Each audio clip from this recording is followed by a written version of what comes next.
Okay, so picture this. A religion that's practiced its rituals in flowing rivers for thousands of years.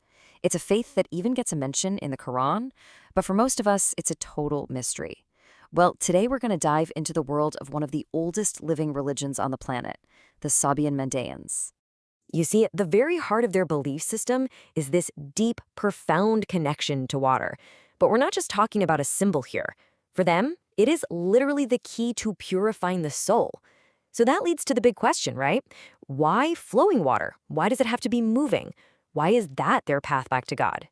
Well, let's find out. So, to get started, you got to know that for centuries, the Mandaeans have lived along the great rivers of the Middle East, the Tigris and the Euphrates. And their name actually gives us a huge clue about what they believe. Mandaean comes from this Aramaic word, manda, which literally means knowledge. For them, it's all about spiritual knowledge, this idea of divine enlightenment as the true path to salvation. Okay, so to really get why these rivers are so sacred, we first have to zoom out and look at their view of the entire cosmos. And it all starts with this incredible concept they call the world of light. So first things first, the Mandaeans are monotheistic. They believe in one single eternal God, a God of pure light, who they call the Great Living One.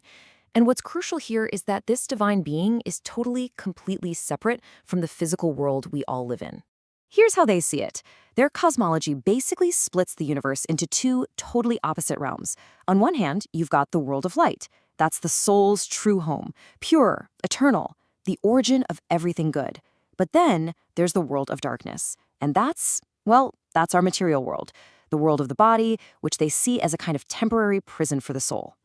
And this right here is the absolute key to everything. They believe our souls are these little divine sparks of light that have kind of fallen and gotten trapped in this physical world. So the entire purpose of a Mandaean's life, their whole goal, is to cleanse the soul of all the gunk from the material world so it can finally break free and get back home to the world of light. So you're probably asking, okay, how does a soul actually do that? How does it escape this prison and get back to the world of light? Well, for the Mandaeans, the answer is found in their most sacred practice of all, salvation through, you guessed it, living water. Now, a lot of us think of baptism as this one-and-done thing, right? But for the Mandaeans, it's totally different. It's a lifelong journey. Their ritual, which is called masboda, isn't just a one-time event. It's performed all the time, on Sundays, on wedding days, on other special occasions. It's this constant, ongoing act of spiritual cleansing. The masboda ritual itself is just full of symbolism. I mean, first, they wear these pure white robes, which, of course, represent the world of light they're trying to get back to.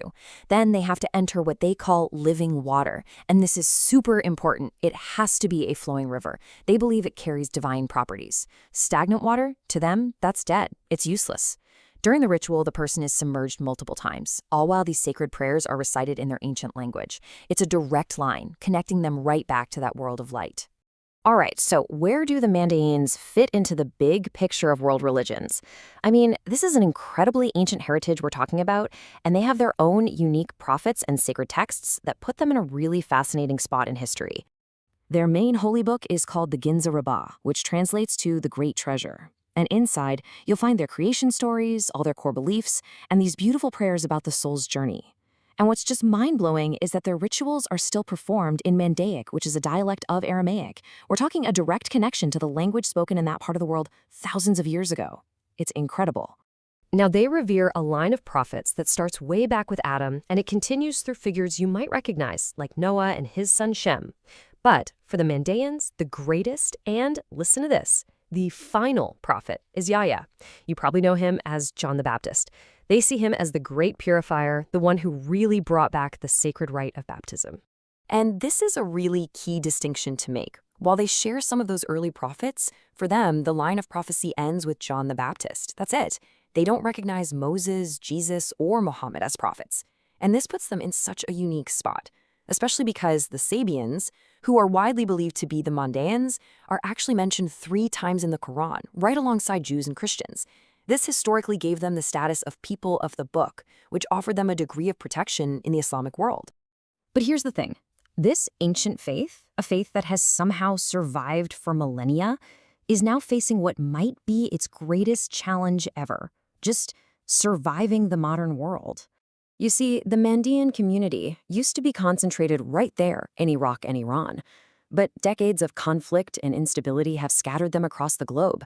Their numbers have dropped dramatically. And today, they're a tiny minority fighting just to hold on to their unique heritage.